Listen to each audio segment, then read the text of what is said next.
del Hijo y del Espíritu Santo. Amén. Ave María Purísima, sin pecado concebida.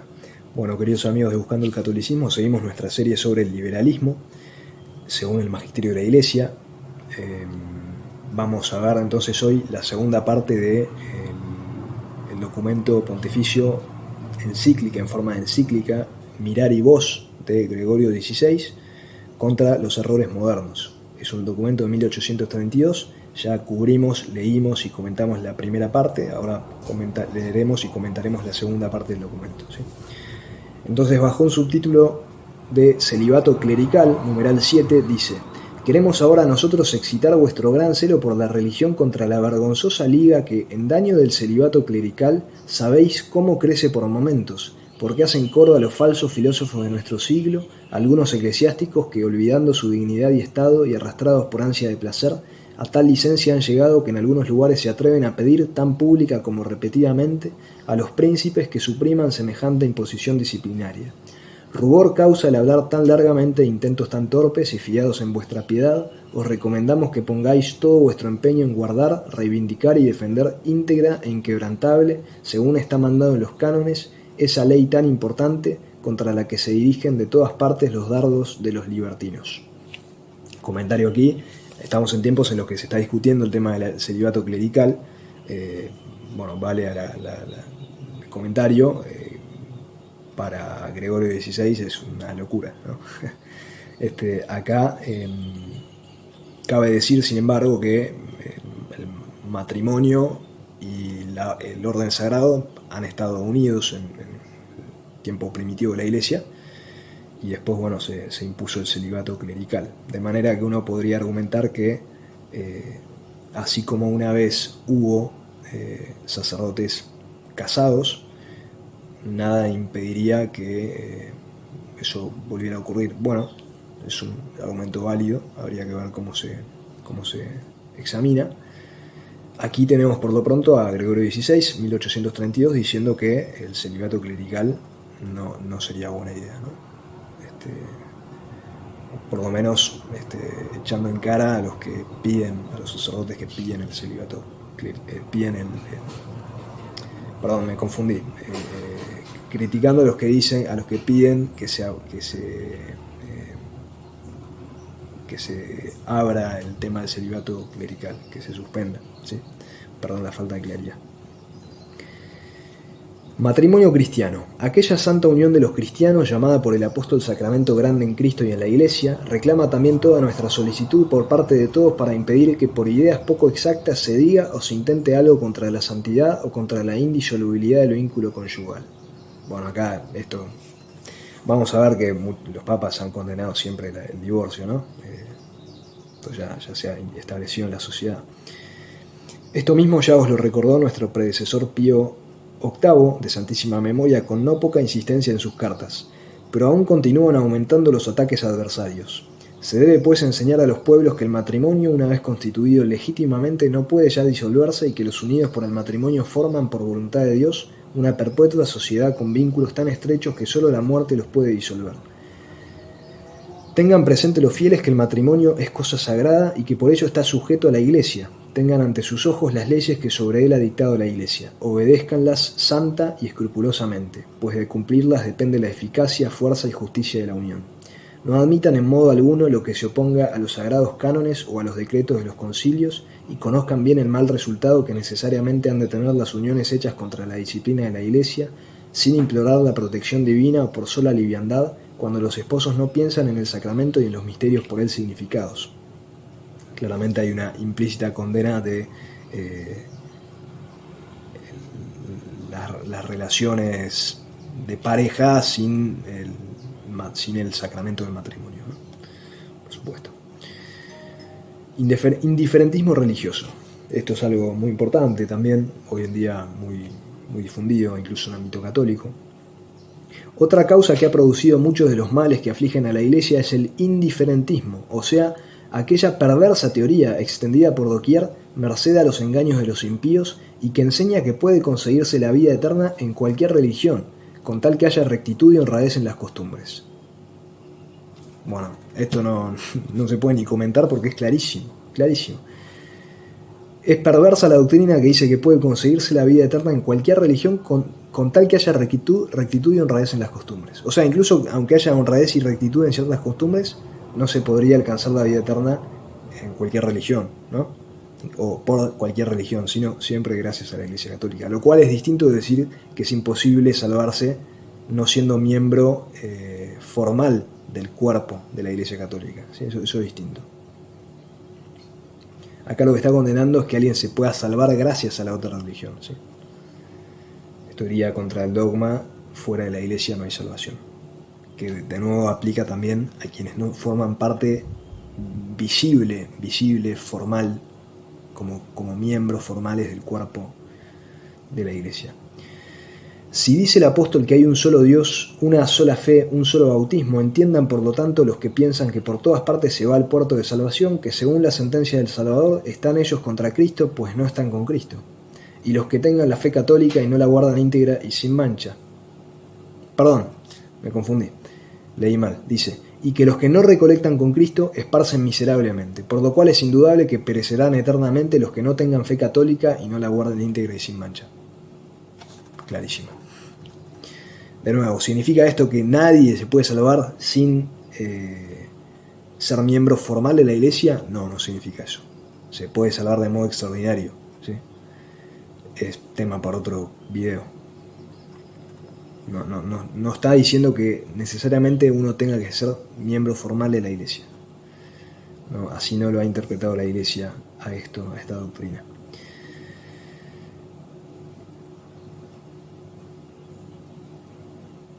Oigan a San Jerónimo, que nos cuenta cómo, estando la Iglesia dividida en 3 partes por el cisma, cuando alguno intentaba atraerle a su causa, decía siempre con entereza: si alguno está unido con la cátedra de Pedro, yo estoy con él.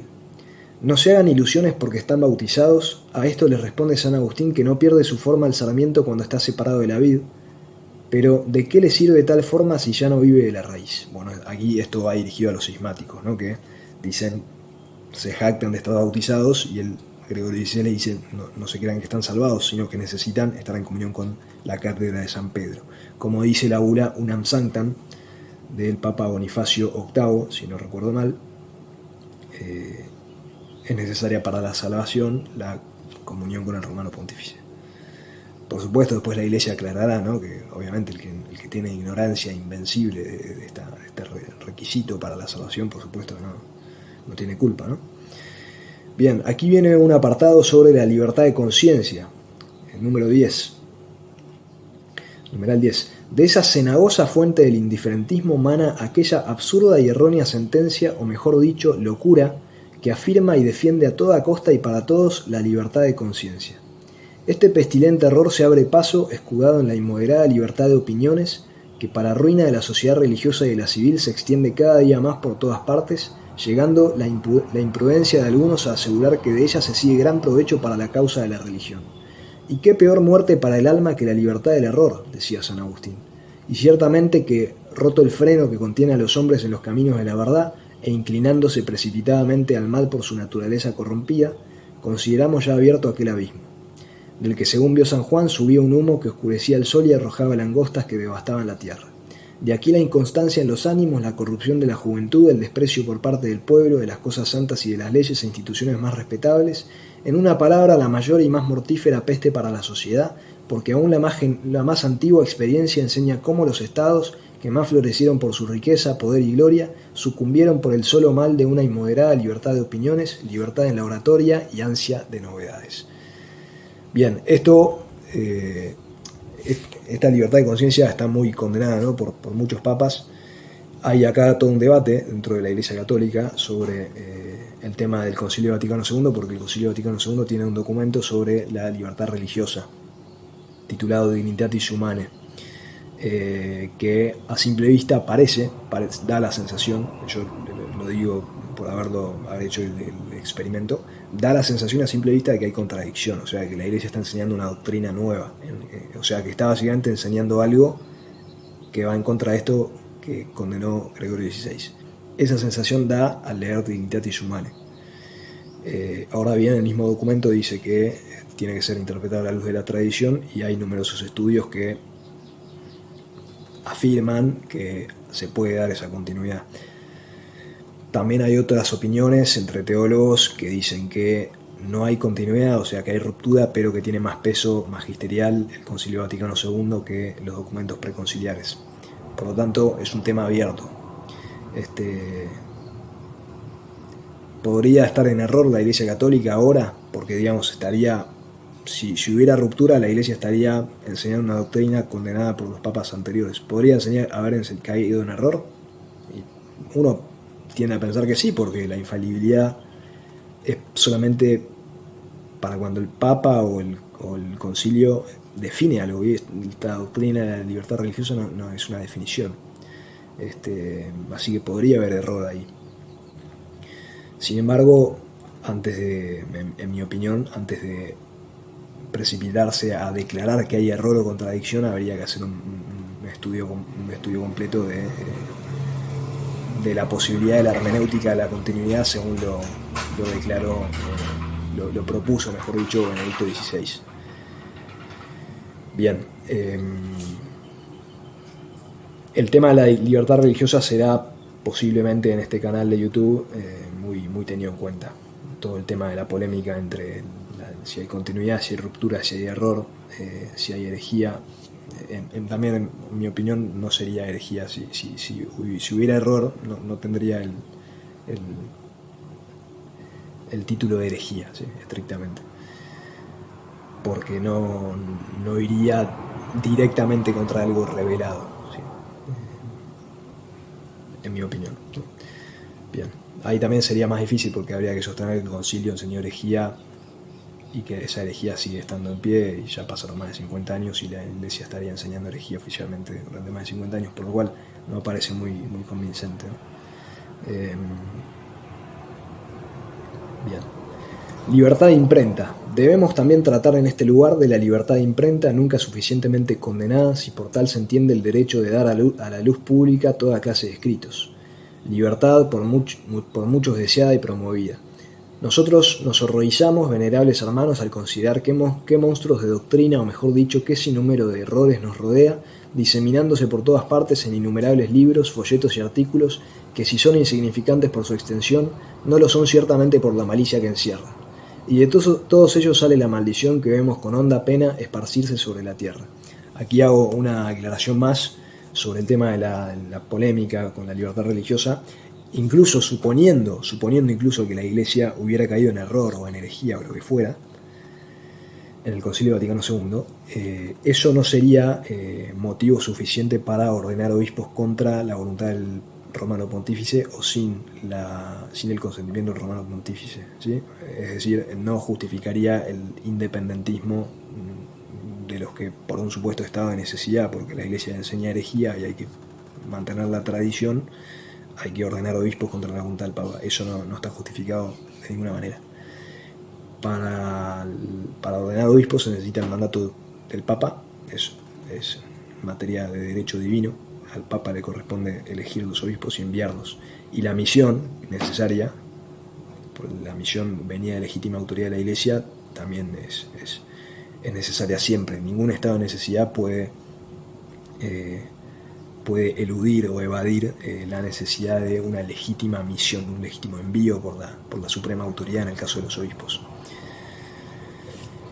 Bien, entonces seguimos. Hay, sin embargo, oh dolor, quienes llevan su osadía a tal grado que aseguran con insistencia que este aluvión de errores esparcido por todas partes está compensado por algún que otro libro que en medio de tantos errores se publica para defender la causa de la religión.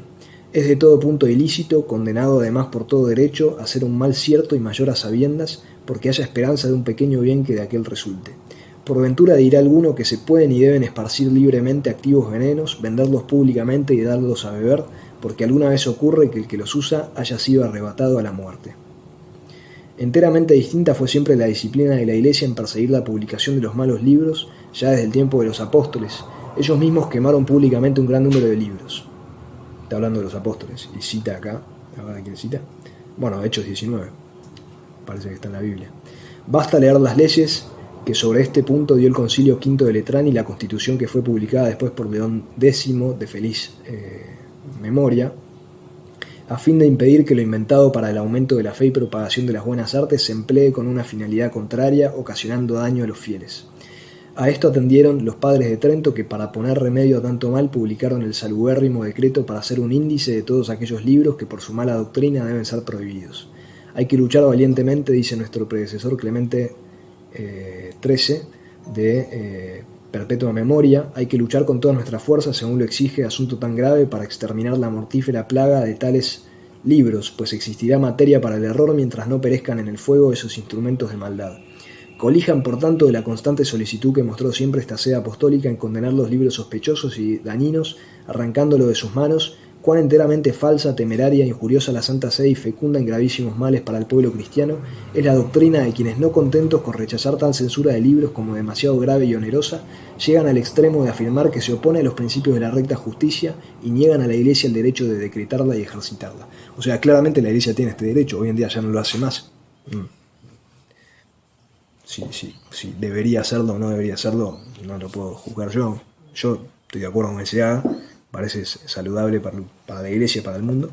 Hoy en día no se hace más, pero está condenado acá por Gregorio XVI la opinión que dice que la Iglesia no tiene poder para hacer ese tipo de censuras y de condenaciones. Otro subtítulo dice: rebeldía contra el poder. Sabiendo nosotros que se han divulgado en escritos que corren por todas partes ciertas doctrinas que niegan la fidelidad y sumisión debidas a los príncipes, que por doquier encienden la antorcha de la rebelión, se ha de trabajar para que los pueblos no se aparten engañados del camino del bien.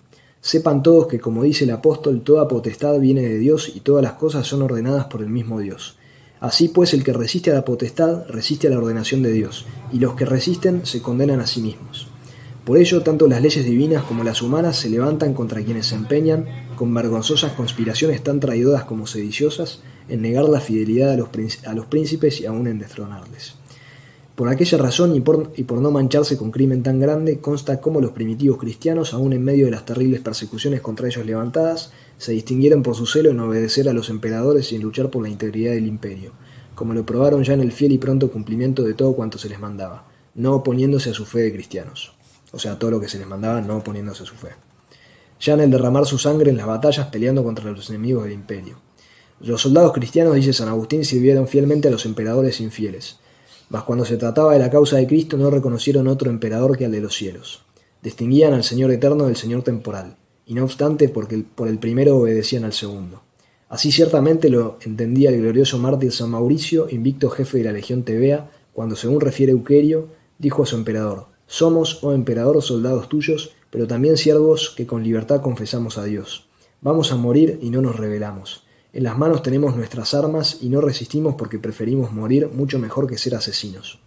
Y esta fidelidad de los primeros cristianos hacia los príncipes brilla aún con mayor fulgor cuando se piensa que, además de la razón, según ya hizo observar Tertuliano, no faltaban a los cristianos ni la fuerza del número ni el esfuerzo de la valentía si hubiesen querido mostrarse como enemigos. Somos de ayer y ocupamos ya todas vuestras casas, ciudades, islas, castros, municipios, asambleas, hasta los mismos campamentos, las tribus y las decurias, los palacios, el senado, el foro. ¿De qué guerra y de qué lucha no seríamos capaces si dispuestos a ello, aún con menores fuerzas, los que tan gozosamente morimos, a no ser porque, según nuestra doctrina, es más lícito morir que matar? Si tan gran masa de hombres nos retirásemos, abandonándoos a algún rincón remoto del orbe, vuestro imperio se llenaría de vergüenza ante la pérdida de tantos y tan buenos ciudadanos, y os veríais castigados hasta con la destitución. No hay duda de que os espantaríais de vuestra propia soledad, no encontraríais a quien mandar, tendríais más enemigos que ciudadanos, mas ahora, por lo contrario, debéis a la multitud de los cristianos el tener menos enemigos. Estos hermosos ejemplos de inquebrantable sumisión a los príncipes, consecuencia de los santísimos preceptos de la religión cristiana, condenan la insolencia y gravedad de los que, agitados por torpe deseo de desenfrenada libertad, no se proponen otra cosa sino quebrar y aún aniquilar todos los derechos de los príncipes, mientras en realidad no tratan sino de esclavizar al pueblo con el mismo señuelo de la libertad. No otros eran los criminales delibrios e intentos de los valdenses, beguardos, wiclefitas y otros hijos de Belial, que fueron plaga y deshonor del género humano, que con tanta razón y tantas veces fueron anatematizados por la sede apostólica. Y todos esos malvados concentran todas sus fuerzas no por otra razón que para poder creerse triunfantes felicitándose con Lutero por considerarse libres de todo vínculo, y para conseguirlo mejor y con mayor rapidez se lanzan a las más criminales y audaces empresas. Las mayores desgracias vendrían sobre la religión y sobre las naciones si se cumplieran los deseos de quienes pretenden la separación de la Iglesia y del Estado y que se rompiera la concordia entre el sacerdocio y el poder civil. Consta en efecto que los partidarios de una libertad desenfrenada se estremecen ante la concordia, que fue siempre tan favorable y tan saludable así para la religión como para los pueblos. Acá hay una condena de la separación entre Iglesia y Estado. A otras muchas causas de no escasa gravedad que a nosotros nos preocupan y nos llenan de dolor, deben añadirse ciertas asociaciones o reuniones, las cuales, confederándose con los sectarios de cualquier falsa religión o culto, simulando con cierta piedad religiosa, pero llenos a la verdad del deseo de novedades y de promover sediciones en todas partes, predican toda clase de libertades, promueven perturbaciones contra la Iglesia y el Estado y tratan de destruir toda autoridad por muy santa que sea. El remedio, la palabra de Dios. Con el ánimo pues lleno de tristeza, pero enteramente confiados en aquel que manda los vientos y calma las tempestades, os escribimos nosotros estas cosas, venerables hermanos, para que armados con el escudo de la fe, peleéis valerosamente las batallas del Señor. A vosotros os toca el mostraros como fuertes murallas contra toda opinión altanera que se levante contra la ciencia del Señor. Desenvainad la espada espiritual, la palabra de Dios, reciban de vosotros el pan los que han hambre de justicia, elegidos para ser cultivadores diligentes en la viña del Señor, trabajad con empeño todos juntos en arrancar las malas raíces del campo que os ha sido encomendado, para que sofocado todo germen de vicio florezca allí mismo abundante la mies de las virtudes. Abrazad especialmente con paternal afecto a los que se dedican a la ciencia sagrada y a la filosofía, exhortadles y guiadles, no sea que fiándose imprudentemente de sus fuerzas, se aparten del camino de la verdad y sigan la senda de los impíos. Entiendan que Dios es guía de la sabiduría y reformador de los sabios, y que es imposible que conozcamos a Dios sino por Dios, que por medio del Verbo enseña a los hombres a conocer a Dios. Solo los soberbios, o más bien los ignorantes, pretenden sujetar a criterio humano los misterios de la fe, que exceden a la capacidad humana, confiando solamente en la razón que por condición propia de la naturaleza humana es débil y enfermiza. Bien, una breve condena al racionalismo. Y finaliza este documento dirigiéndose a los gobernantes y a la Iglesia. Que también los príncipes, nuestros muy amados hijos en Cristo, cooperen con su concurso y actividad para que se tornen realidad nuestros deseos en pro de la Iglesia y del Estado. Piensen que se les ha dado la autoridad no solo para el gobierno temporal, sino sobre todo para defender la Iglesia, y que todo cuanto por la Iglesia hagan redundará en beneficio de su poder y de su tranquilidad. Lleguen a persuadirse que han de estimar más la religión que su propio imperio, y que su mayor gloria será, digamos con San León, cuando su propia corona a la mano del Señor venga a añadirles la corona de la fe. Han sido constituidos como padres y tutores de los pueblos, y darán a estos una paz y una tranquilidad tan verdadera y constante como rica en beneficios. Si ponen especial cuidado en conservar la religión de aquel Señor que tiene escrito en la borda de su vestido, Rey de los reyes y Señor de los que dominan. Bien, aquí lo que dice Gregorio es que los príncipes, el Estado, debe siempre proteger la religión revelada por Dios, que es la católica. Y para que todo ello se realice próspera y felizmente, elevemos suplicantes nuestros ojos y manos hacia la Santísima Virgen María, única que destruyó todas las herejías, que es nuestra mayor confianza y hasta toda la razón de nuestra esperanza. Que ella misma con su poderosa intercesión pida el éxito más feliz para nuestros deseos, consejos y actuación en este peligro tan grave para el pueblo cristiano.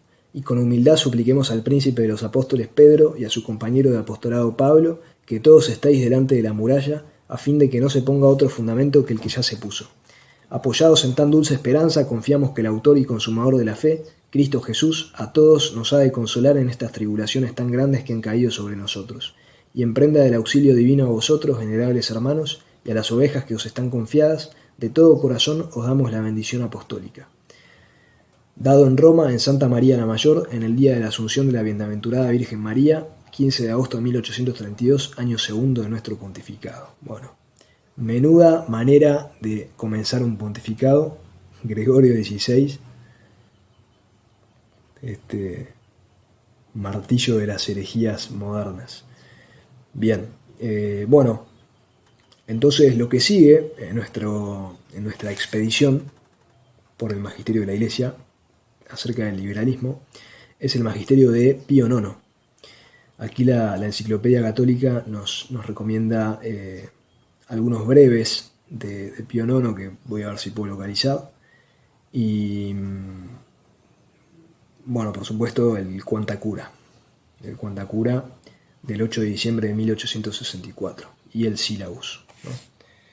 Después pasaremos a los siguientes pontífices. Bueno, gloria al Padre, al Hijo y al Espíritu Santo, como era en el principio, ahora y siempre, por los siglos de los siglos. Amén. En nombre del Padre, del Hijo y del Espíritu Santo. Amén. Si te gusta el contenido, podés donar lo que vos quieras en Patreon, en PayPal o en Mercado Pago. Están todos los links, toda la información en el comentario de este video.